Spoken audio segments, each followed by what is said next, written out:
군인의 신분으로 4.3 당시 제주도민의 희생을 최소화하기 위해 노력했던 김익렬. 1948년 4월 3일 제주에는 핏빛 광풍이 불어닥쳤습니다. 이후 진압 과정에서 공식적으로 14,230여 명의 희생자가 발생한 현대사 최고의 비극이었죠. 제주시 봉계동에 있는 4.3 평화공원. 이곳은 4.3 당시 무고하게 희생된 희생자들의 넋을 위로하고 유가족들의 아픔을 달래기 위해 마련됐는데요.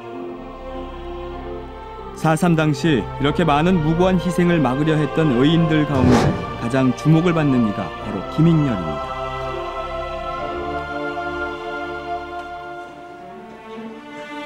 그는 4.3 사건이 일어나기 전인 1947년 9월부터의 상황을 6필 자서전 형식으로 남겨놨습니다.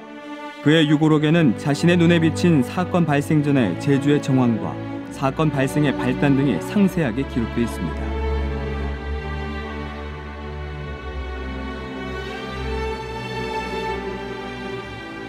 그런 그의 유고록은 제주 4.3 사건을 규명하는 데 중요한 자료가 됐죠. 장군께서 그 만년필로 또박또박 그 글을 쓰셨더라고요. 그 장군의 유고록은 200자 원고지 346쪽 그렇게 이제 분량이었습니다. 그래서 그걸 보고 그리고 그 내용을 이렇게 훑어보니까 상당히 중요한 내용들도 많았습니다. 그래서 그걸 입수하면서 야, 이것은 하늘이 돕는구나 그런 느낌이 와닿았습니다. 4.3 사건 발생 당시 제주도 제9연대장이었던 김익렬. 그는 투철한 군인 정신으로 무장된 민족주의자였습니다.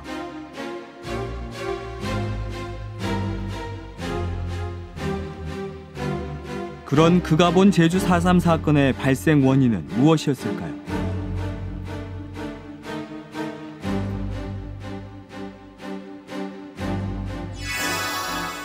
그는 4.3 사건의 발생 원인을 서북 청년단들이 자행한 불법 행위와 경찰의 횡포 때문이었다고 유고록에 기록하고 있습니다. 당시 서북 청년단과 경찰의 횡포에 대해서는 4.3을 경험한 분들의 증언에서도 확인할 수 있었습니다. 경찰관들은 악명 높았죠. 그러니까 그게 또 무슨 직무를 수행하는데 정당하게 하면 해만 하지만은 그게 잘 안 돼서 그런 데서 약점이 있기 때문에 일반 백성들이 경찰을 좋아 안 했던 거죠. 이 경찰관들에게 대해 가지고서 실질적으로 제대로 대우를 못 해줬거든요. 먹을 게 있어야지 먹을 게 먹을 게 있어야 먹으시긴 하지. 그러니 거기에 대해 가지고서 불황민들하고의 트라이벌이 제 많이 생긴 거라. 이건 그자 속여서 넘어가거나 할 일은 못 돼요. 이건 솔직하게. 서북 청년단과 경찰의 횡포를 견디다 못한 주민들은 한라산 속으로 피신해 갔습니다. 이후 무장대를 결성해 대항하자 경찰에서는 초토화 작전을 펼쳐나갔습니다. 이때 김익렬 연대장은 경찰의 무차별 초토화 작전을 반대하며 전단지를 통해 귀순 선무 작전을 펼칩니다. 선무무?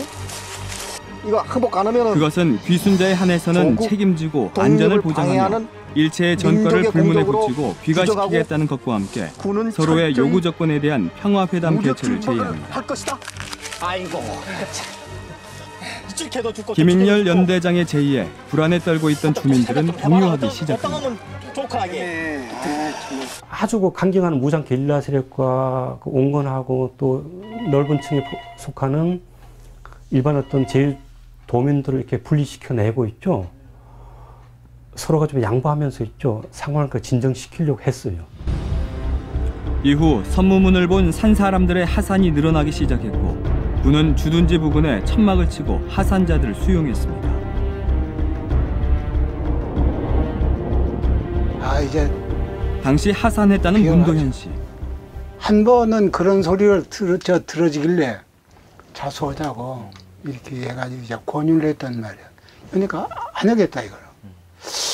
이거 이 나이 먹은 양반이 왜 이렇게 하는 거 해가지고 근데 또 젊은 사람 보고 그 사람 나의 그 조카 버릇 되는 사람인데 이렇게 말하니까 어떻게 좀 같이 동조하는 그런 기분이 나대요.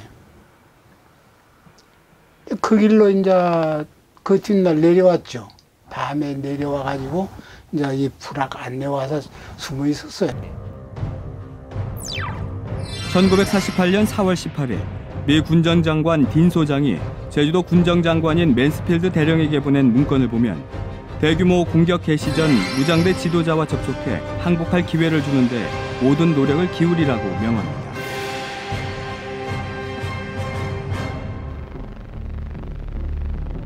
당시 김익렬 연대장과 함께 귀순 선무작전을 펼쳤던 제주도 미 군정장관 맨스필드 대령.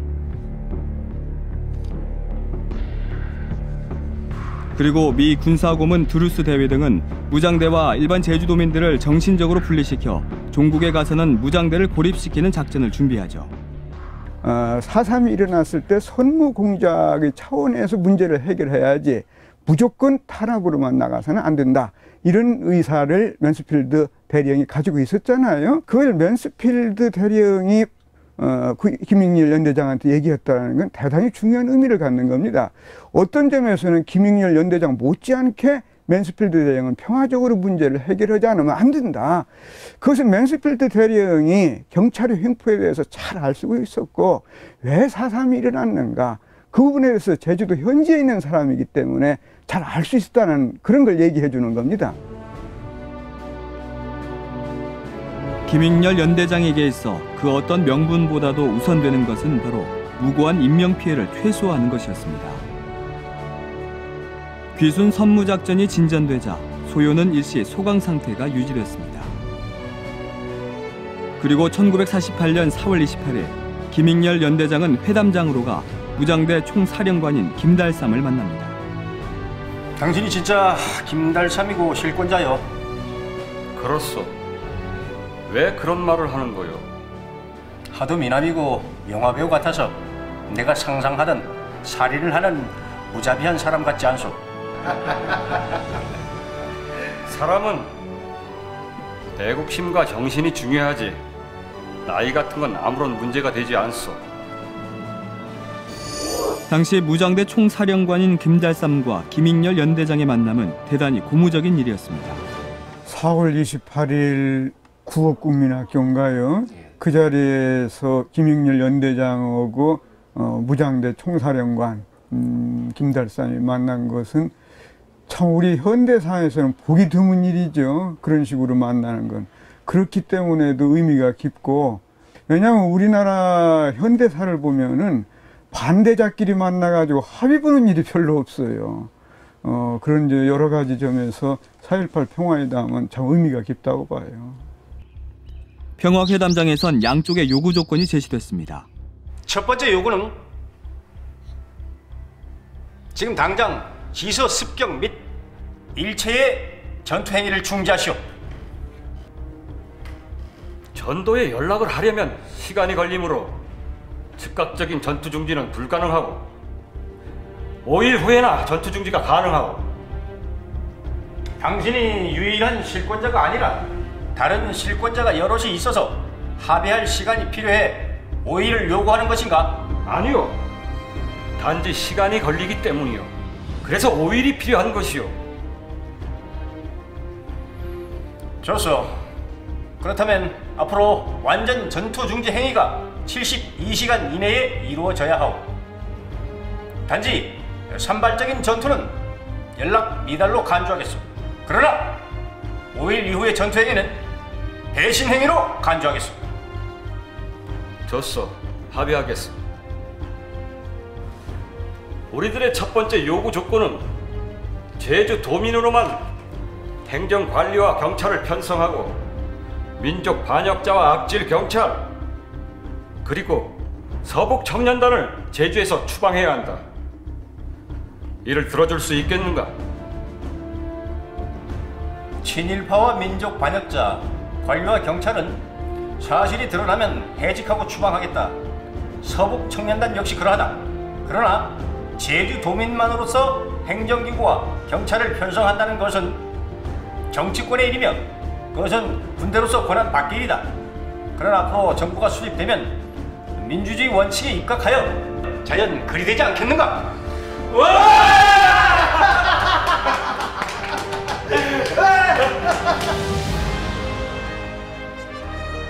이날의 평화회담은 4.3 진상조사 보고서에도 기록되어 있는데요. 김익렬과 김달삼의 4.28 평화회담은 이후 4.3 사건의 전개 과정에서 매우 중요한 갈림길이 됐다고 보고 있습니다.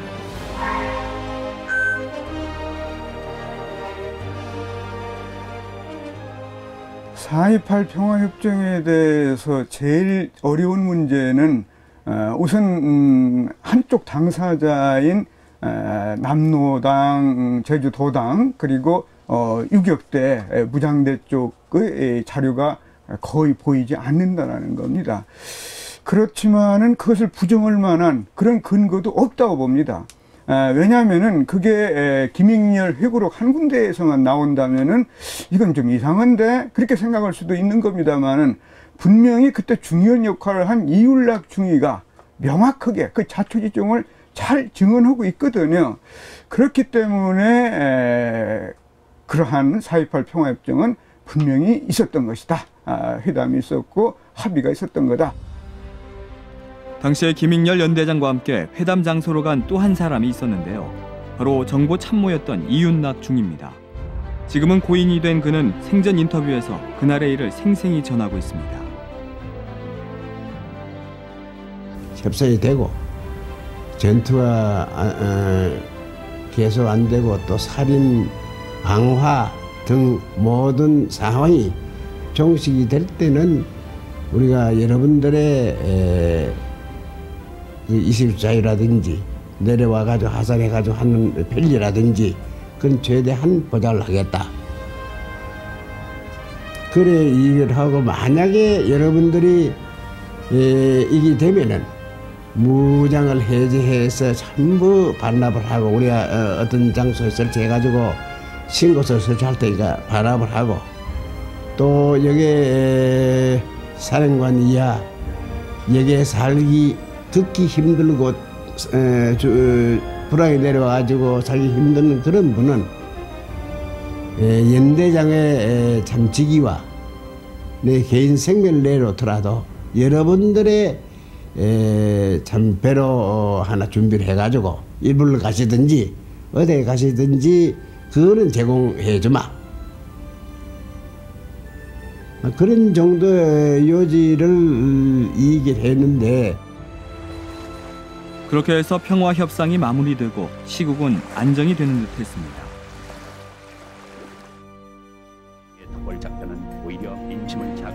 그런데 회담 다음 날인 4월 29일 딘 미 군정장관이 극비리에 제주를 방문하면서 상황이 첨예하게 달라졌습니다.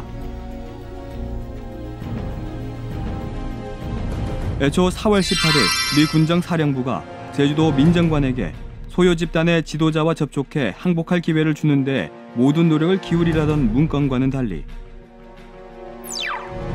4월 29일 제주에서의 활동 보고를 보면 모든 무질서는 종식돼야 한다고 돼 있어 또 다른 새로운 임무 수행을 암시하고 있었습니다.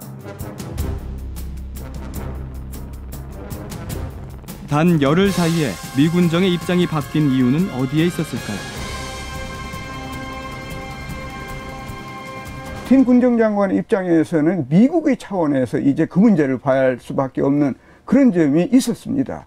근데 유엔에서 소련이 제주 4.3 사태를 가지고 미군이 잘못되면 이게 일어난 거다라고 공박을 했을 때 거기에 대한 답변을 어떻게 하는 게 좋으냐, 어떻게 대응하는 게 좋으냐 이런 문제도 있고 50선거를 참 치안을 잘 잡았다 하는 차원에서 해야 한다. 이런 강박관념 속에서 이 제주 4.3 사태도 탄압이라고 할까 또는 초토작전이라고 할까 철저한 대응으로서 해결해야겠다. 이런 사고를 가졌던 것 같아요. 이런 상황 속에서 또 하나의 예기치 않은 사건이 발생하고 맙니다. 바로 오라리 방화 사건인데요. 중산간 마을인 제주시 오라리에서 정체불명의 사람들에 의한 방화 사건이 일어난 겁니다. 이 사건은 평화회담에 걸었던 기대를 한순간에 무너뜨리는 계기가 되고 맙니다.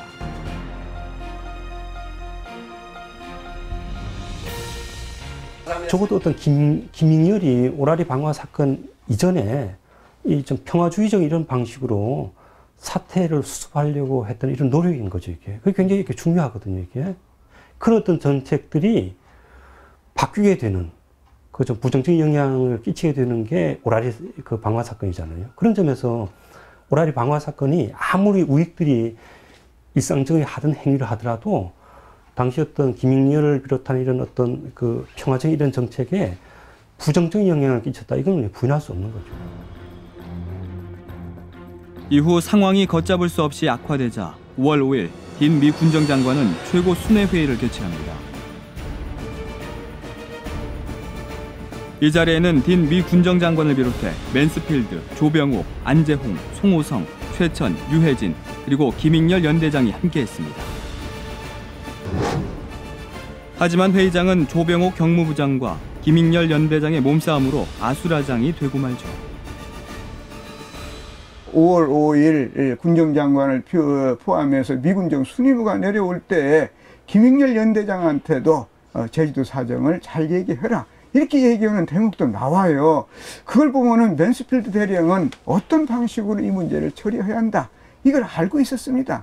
그렇지만 미군정 순위부는 그런 맨스필드 대령의 입장을 충분히 이해하지를 못하고 오히려 경찰 책임자, 저 경무부장 조병욱의 의견이나 또 김정호 현지 경찰 책임자의 의견에 기울어져 있었던 것이 문제 해결을 하는데 상당히 어렵게 만들었어요. 결국 그 다음 날인 5월 6일 김익렬 연대장은 전격 해임됩니다. 그리고 후임으로 경비대 총사령부 고급 후관인 박진경 중령이 부임하면서 무차별 초토화 작전이 펼쳐졌고 이후 제주 섬은 붉게 물들기 시작했습니다.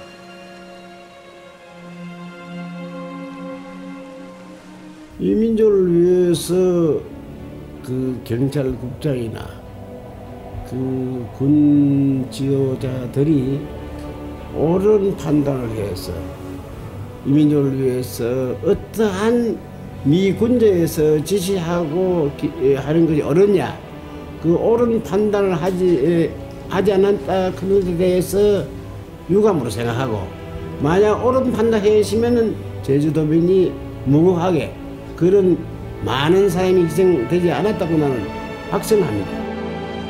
초토화 작전으로 무고하게 희생된 수만 명의 영령들. 지금까지도 생사가 확인되지 않은 행방불명자가 수천 명에 이릅니다. 제주 4.3이 우리 역사에서 그토록 중요한 위치를 차지하는 것은 학살 때문입니다. 뭐니 하더라도 제주도 사람들의 10분의 1이 주민 집단 학살의 형태로 죽어버렸단 말이에요. 희생당했다는 거거든요. 이런 끔찍한 일은 우리 전 역사를 통틀어 보더라도 참 찾아보기 어렵습니다. 그렇기 때문에 학살 문제는 굉장히 중요하고, 우리가 항상 4.3을 떠올리는 것은 학살이 있기 때문에 떠올리는 거고, 또 4.3 특별법이 만들어진 것도 학살이 있었기 때문에 그런 겁니다. 김익렬 연대장 역시 그런 제주도민의 무고한 학살을 막고 제주 4.3 사건을 평화적으로 해결하고자 했던 거죠. 김익렬 연대장은 아주 그 민족주의적인 의식이 강한 그런 분이었기 때문에 제주도 주민들 또한 우리 한민족, 같은 민족으로서 동족 상잔에 휘말려서는 안 되겠다. 그래서 이건 김익렬 연대장의 인도주의, 민족주의적인 그런 것으로 일단 칭송할 수도 있겠지만, 한 인간으로서 제주도의 4.3 사건 같은 이런 비극이 있어서는 안 되겠다.